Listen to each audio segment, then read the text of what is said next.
Welcome back to my channel. চলে এসেছি আমার একটা নতুন ভিডিও নিয়ে। তো আজকের ভিডিওর শুরুতে ইন্ট্রোডাকশানে যে ফুটেজটুকু দেখালাম সেই ফুটেজটা এখন ভাইরাল হয়েছে, বিভিন্ন সংবাদ মাধ্যমে এটা দেখানো হচ্ছে। এটা কখনকার ঘটনা বলুন তো? এটা হচ্ছে সেই দিন রাতের ঘটনা যেদিন রাত্রে ডাক দেওয়া হয়েছিল মেয়েরা রাতের রাস্তা দখল করবে। মহানগর ছাপিয়ে সেই ডাক চলে যায় বিভিন্ন জেলায়, সেখান থেকে চলে যায় বিভিন্ন রাজ্যে, পুরো দেশে, আর দেশ থেকে ছাপিয়ে দেশের বাইরে। সেদিন প্রত্যেকটি মেয়ে তারা হাতে মোমবাতি নিয়ে বেরিয়েছিল রাতের রাস্তা দখল করতে। আর সেই সুযোগেই এই আন্দোলনের যে আঁতুড়ঘর মানে আরজিকর মেডিকেল কলেজ, সেখানে যারা আন্দোলন করছিল শান্তভাবে, মানে সম্পূর্ণ নিরস্ত্রভাবে তারা যে ওখানে বসে থেকে আন্দোলন করছিল, শুধুমাত্র ধর্নাও বলা যায়, তো তাদের ওপর একটা হামলা চালানো হয়। একদল দুষ্কৃতী হামলা চালায় তাদের ওপর। তো প্রাথমিকভাবে হয়তো মনে হতে পারে যে এই হামলাটা যারা ওখানে আন্দোলন করছিল তাদেরকে অস্তব্যস্ত করে দেওয়ার জন্য, তাদেরকে মারধর করে এই আন্দোলনটা ভঙ্গ করার জন্য হয়তো এই হামলাটা প্ল্যান করা হয়েছে, পরিকল্পনা করা হয়েছে। কিন্তু এখন যে যে ঘটনা, যে যে দৃশ্য, যে যে ভিডিও আমাদের সামনে আসছে, প্রমাণগুলো আসছে, তাতে বোঝা যাচ্ছে যে আন্দোলনকারীদের ওপর হামলাটা শুধুমাত্র প্রতীকী ছিল। তাদের ওপর হামলাটা যেন একটা মানে উদ্দেশ্য ছিল আরজিকর হসপিটালের ভেতরে ঢোকার জন্য। তো সেই হসপিটালে ঢুকে সেখানকার এমার্জেন্সি বিভাগ থেকে শুরু করে তিনতলা চারতলা সেই অবধি হামলা চালায়। তো মেনলি হামলা চালায় তিনতলার ওপর। তো এটা নিয়ে এখন অনেককে অনেক কথা বলছে। তো বলছে যে যারা এই হামলাটা প্ল্যান করেছিল তাদের হয়তো উদ্দেশ্যই ছিল যে চারতলার সেই সেমিনার রুমটাকে সম্পূর্ণভাবে তছনছ করে তাতে যদি অগ্নিসংযোগ করে দেওয়া যায়, তাহলে এই যে সিবিআইয়ের কাছে কেসটা গেছে, সিবিআই তাহলে কোনো রকম কোনো প্রমাণ পাবেই না। কিন্তু ওই যে বলে না, যাদেরকে দিয়ে কাজটা করিয়েছে তারা তো দুষ্কৃতী, আর দুষ্কৃতী মানেই বুঝতে পারছেন যে তাদের যে কতটা শিক্ষা আছে সেটা নিয়েই তো প্রশ্ন এমনিতেই ওঠে। যদি শিক্ষা থাকে তাহলে কি আসে দুষ্কৃতির কাজ করে, তাই না? তো তাদের যেন মনে হয় কিছু মানুষ, কেউ একজন বা অনেকে মিলে কেউ হয়তো বলে দিয়েছে যে 3rd ফ্লোরে যাবি, গিয়ে এরকম জায়গায় পুরো ধ্বংসলীলা তোরা চালিয়ে দিয়ে চলে আসবি, আগুন টাগুন লাগিয়ে সমস্ত লোপাট করে দিয়ে চলে আসবি। তো 3rd ফ্লোর বলেছে। তো 3rd ফ্লোর মানে যে অ্যাকচুয়ালি 4 তলা, বাংলায় সেটা 4 তলা, সেটা এই দুষ্কৃতীরা বুঝতে পারেনি। তারা ভেবেছে 3rd ফ্লোর মানে 3 তলা, 3rd আছে না কথাটার মধ্যে। তো তারা মেনলি 3 তলায় গিয়ে সমস্ত তছনছ করে দিয়েছে। তো শুনছি তার মধ্যে কিছু মানুষ হয়তো 4 তলা অবধি পৌঁছেছিল। তবে 4 তলা অবধি পৌঁছানোর আর কি আছে, কারণ খোদ হসপিটাল কর্তৃপক্ষই হঠাৎ করে এই ঘটনার পরের একদিন পরেই যেভাবে বাথরুম সংস্কারের নামে দেওয়াল ভেঙে সেখানে মজুর, ইট, বালি, সিমেন্ট সমস্ত মানে একাকার করে দিয়েছে প্রমাণ লোপাটের জন্য, সেটা কিন্তু কিছু কম ভূমিকা পালন করবে না। তো যাই হোক, সেখান থেকে দেখলাম যে এখন বিভিন্ন রকমের ফুটেজ আসছে। তো অনেকেই শনাক্ত করতে পারছেন যারা আর কি এই হামলা চালিয়েছিল, যে দুষ্কৃতীরা, তাদের মধ্যে কয়েকজন শুনলাম ধরা পড়েছে, যেহেতু সংবাদ মাধ্যমে তাদের ছবি দিয়ে দেওয়া হয়েছে। এমনকি শুনলাম যে কলকাতা পুলিশ খোদ সেও ছবি দিয়ে ভিডিও দিয়ে তারাও খোঁজ বলেছেন যে যদি কেউ আপনারা সন্ধান দিতে পারেন তাহলে দেবেন। তো এরকমভাবে নাকি বেশ কয়েকজন ধরা পড়েছে। কিন্তু তার মধ্যে শুনলাম একজন যে কিনা খোদ আন্দোলনকারী, ভুল করে তাকেও আর কি এই লিস্টের মধ্যে ধরে নেওয়া হয়েছে।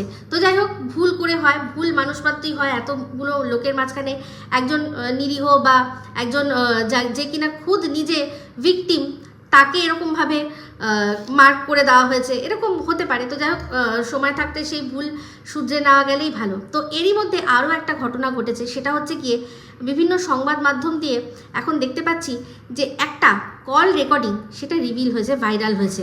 তো যেহেতু কল রেকর্ডিং দুজনের মধ্যে কথোপকথন, তো আমি জানি না সেটা দেওয়াটা কতটা সেফ হবে, আমাদের দেশে সেই আইন আছে কিনা। অবশ্যই সংবাদ মাধ্যম যারা তারা দিতেই পারে, কিন্তু সাধারণ মানুষ যারা আমরা সাধারণ ইউটিউবার, আমরা দিতে পারি কি না সেটা নিয়ে আমি খুব সন্দিহান। তাই জন্যই নিজের সেফটি বজায় রাখার জন্য আমি ওই কল রেকর্ডিংটা আপনাদের সাথে শেয়ার করলাম না। কিন্তু আপনাদের অনুরোধ করব যে বিভিন্ন সংবাদ মাধ্যমে রয়েছে, আপনারা যান, গিয়ে দেখুন। আরও দুজনের মধ্যে কথাবার্তা ভাইরাল হয়েছে। তো সেখানে একজন হচ্ছেন গিয়ে খোদ আর.জি. কর মেডিকেল কলেজে সে আর কি ডক্টর, একজন লেডি ডক্টর, আর সে তার বন্ধুর সাথে আরেকটি মেয়ে বন্ধুর সাথে কিছু কথা বলছে। সেখানে এই ঘটনার কিছুটা বিবরণ দিয়েছে। তো সেখান থেকেই যার বন্ধু সে জিজ্ঞাসা করছে যে এই সেমিনার রুমে কি এরকমভাবে একা একা শোয়া যায়? তো তখন শুনলাম যে ডক্টর সে বলছে যে না, আরেকটা রুম আছে যেখানে এই ডক্টররা ঘুমায়। কিন্তু সেদিন ওইখানে ওই রুমটার মধ্যে অনেকও শুনলাম এই আমাদের অভয় আবার তিলোত্তমা নাম যাই হোক, সে 2টো অবধি নাকি ডিউটি করেছে, তারপর খাওয়া দাওয়া করেছে। 4 জন বন্ধু ছিল। এখন তাদের না সত্যি কথা বলতে বন্ধু বলতেও আমার ঘেন্না লাগছে। বন্ধু শব্দটার প্রতি মানে জাস্ট ঘেন্না ধরিয়ে দিচ্ছে। কারণ এই যে তারা তার সাথে বসে খাচ্ছিল, তাদের মধ্যে এখনও শুনছি সবাইকে নাকি জেরা করা যায়নি, তারা সামনে আসেনি। তো এই যে কথোপকথনটা আপনারা শুনবেন, সেখানে দেখবেন যে মেয়েটি যে কিনা হচ্ছে গিয়ে এখানকার এই আর.জি. করের ডক্টর, সে বলছে যে 4 জন যারা একসাথে খাওয়া দাওয়া করছিল তারা আবার এর খাবারের মধ্যে কিছু মিশিয়ে দেয়নি, তো না হলে এরকম পাশবিক অত্যাচার হচ্ছে কিন্তু মেয়েটার একটা আওয়াজ পাওয়া যাচ্ছে না, একটা চিৎকার হচ্ছে না।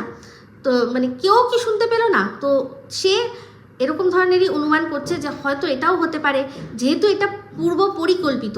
এর আগেও যে ভয়েসটা রিভিল হয়েছে সেটা যেহেতু ভয়েস নোট ছিল, ভয়েস মেসেজ ছিল, আমিও আপনাদের সাথে শেয়ার করেছি।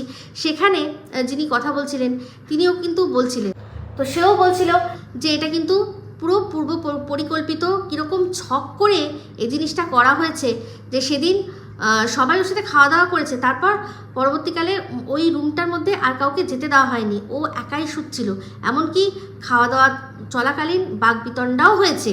তারপরেও মেয়েটি ভাবতে পারেনি যে যাদের সাথে ও এই ওঠা বসা করছে, যাদের সাথে একসাথে পড়াশোনা করছে, তারা এই রকম নারকীয় কোনো ঘটনা ঘটাতে পারবে, সে ভাবতেই পারেনি। তো যাই হোক, সে শুয়েছিল, তারপর গিয়ে ঘটনা ঘটেছে। তো আজকে যে কল রিভিলটা শুনলাম সেখানে বলল যে ওই যে যেখানে ডক্টররা ঘুমায় সেই রুমেই নাকি কাণ্ডটা ঘটানো হয়েছিল। তারপর সেখান থেকে নাকি বডি এনে সেমিনার রুমে রাখা হয়েছে। তা সেটা যদি হয় তাহলে এই যে এতটা জানি না সেই রুমটা কত দূর, তো সেই রুম থেকে টেনে টেনে একটা মেয়েকে মানে ওই রকম পাশবিক অত্যাচার করার পর তার তো শরীরে কোনো মানে সে তো তাহলে সে সময়ই শেষ হয়ে গেছিলো, সে তো আর হেঁটে আসতে পারেনি, তাকে নিশ্চয়ই 2-3 জন মিলে তুলে নিয়ে এসছে। তো এই পুরো ঘটনাটা ঘটলো, এক ঘর থেকে এক ঘরে নিয়ে আসা হলো, অথচ কারোর চোখে পড়লো না। এইটা কিন্তু আমার আবার বিশ্বাস হচ্ছে না। আমার মনে হচ্ছে এই যে সেমিনার রুমের ঘটনাটা হয়তো সেখানেই হয়েছে। তো যাই হোক, যে আর কি ওখানকার ডাক্তার, সে আমার চেয়ে অনেক ভালো বেশি জানবে।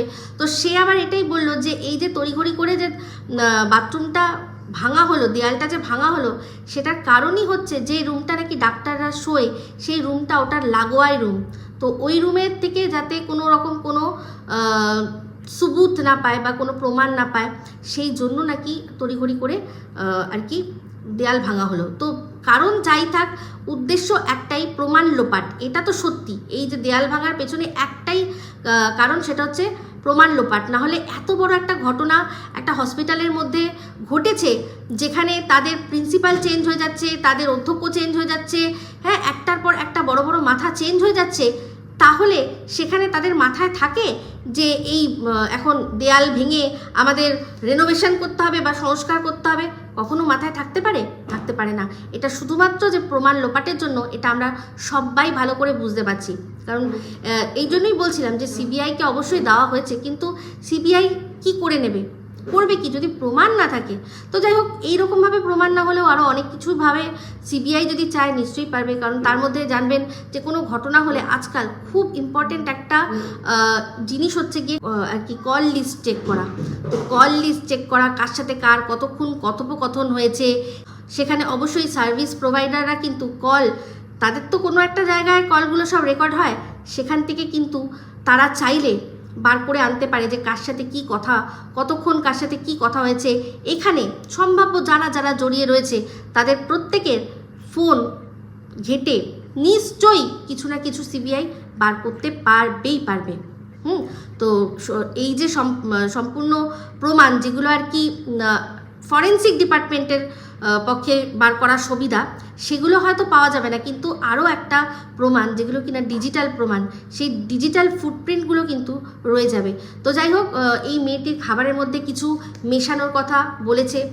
আজকের যে কথাটার কল রেকর্ডিংটা ফাঁস হয়েছে তার মধ্যে সে আশঙ্কা করছে যে এরকমও তো হতে পারে, ও যেহেতু কেউ আওয়াজ শোনেনি, তাহলে হয়তো এটাই হতে পারে যে ওর খাবারে প্রথমেই কিছু মিশিয়ে দেওয়া হয়েছিল। ও হয়তো সম্পূর্ণ মানে একটা কি বলবো ঘোরের মধ্যে ছিল, সেই জন্য মুখ থেকে আওয়াজ পর্যন্ত বার করতে পারেনি।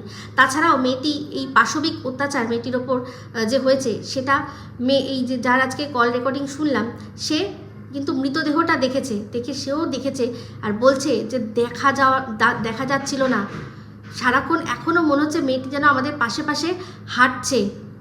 মেয়েটির আত্মা যেন এখনও ওখানে ঘোরাফেরা করছে, হয়তো সে সুবিচার চাইছে।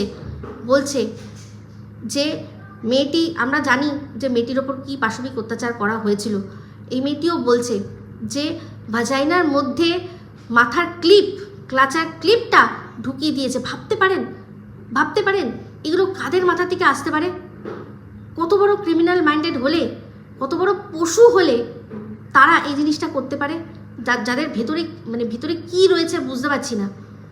তো যাই হোক, আপনারা আগেও শুনেছেন যেখানে যে কল রেকর্ডিংটা, আপনারা আগেও যে ভয়েস নোটটা শুনেছিলেন সেখানে একটা কথা উল্লেখ করা হয়েছিল যে জানিস মেয়েটির পা দুটো জরাসন্ধের মতো, যে জরাসন্ধকে যেরকম চিরে দেওয়ার সেরকম চিরে দেওয়ার মতো করে টেনে ছিঁড়ে দেওয়া হয়েছিল, ঠ্যাং দুটোকে চিরে দেওয়া হয়েছিল। তার ফলে কি হয়েছে, পেলভিক বোন ভেঙে গেছে, এই মেয়েটি বলেছে। তো আজকে আপনাদের শেয়ার করছি আপনাদের সাথে যে দেখুন, দেখতে পাচ্ছেন একটি সুস্থ স্বাভাবিক মেয়ের পেলভিক বোন, তার পজিশন কীরকম, এক্সরে যদি আমরা করি তাহলে কীরকম দেখাবে, দেখতে পাচ্ছেন? আপনাদের সাথে আজকে শেয়ার করছি। তো সেখানে যদি কোনো মেয়ের পেলভিক বোন ভেঙে ফেলা হয়, পা ছিঁড়ে দেওয়া হয়, তাহলে কীরকম পজিশন হতে পারে সেটাও এক্সরে করা হলে কি দেখা যেতে পারে সম্ভাব্য, সেরকম একটা ছবি আপনাদের সাথে শেয়ার করছি। ভাবতে পাচ্ছেন, চিন্তা করতে পাচ্ছেন, একজন মানুষ যার নিঃশ্বাস চলছে, যে বেঁচে আছে, যার হৃদকম্পন হচ্ছে, সেই অবস্থাতেই যদি এরকমভাবে চিরে দেওয়া হয় তাহলে সেই মেয়েটির কতটা পরিমাণে কষ্ট হয়েছিল। এই কথাগুলো কেন বলছি বলুন তো?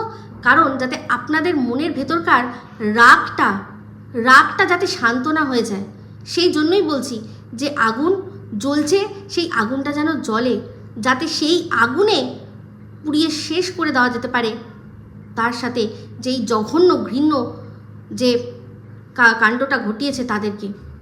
তো আজকে যে কল রেকর্ডিংটা শুনলাম সেখানেও মেয়েটি বলছিল যে ওর ভাজাইনাতে 150 গ্রাম ফ্লুইড বা স্পার্ম পাওয়া গেছে।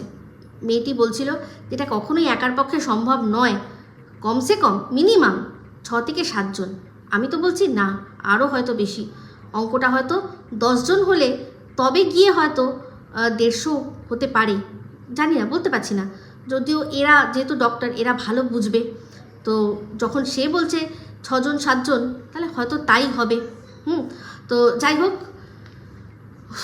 মেয়েটি বলছে যে এখনও মনে হচ্ছে যেন আমার পাশেই চলছে। আমি ভুলতে পারছি না, মেয়েটার মুখটা ভুলতে পারছি না। ভাবুন এই সব কথাগুলো যখন এই মেয়েটির বাবা মা শুনছে, তাদের মনের ওপর দিয়ে কতবার করে যেন মনে হয় কোনো পাথর কি পুরো পাহাড় ভেঙে পড়ছে যতবার তারা এগুলো শুনছে। 2013 থেকে মেয়েটির একটি ছেলের সাথে সম্পর্ক, আলাপ কোথায়? এক কোচিং সেন্টারে, দমদমে এক কোচিং সেন্টারে তারা দুজনেই যেত।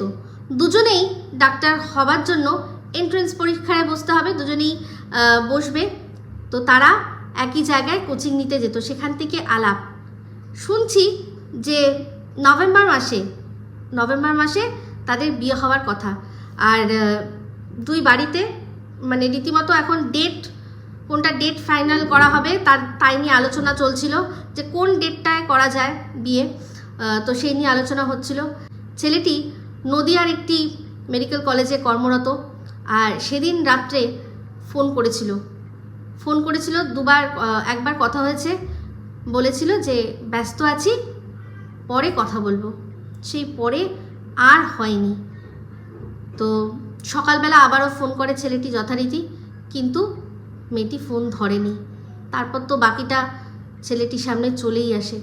ভাবুন, সেই ছেলেটি যখন এই পুঙ্খানুপুঙ্খ সব বিবরণ শুনছে তার ভালোবাসার মানুষটির সম্পর্কে, তার মনের মধ্যে দিয়ে কি যাচ্ছে আমরা কেউ কল্পনাও করতে পারছি না।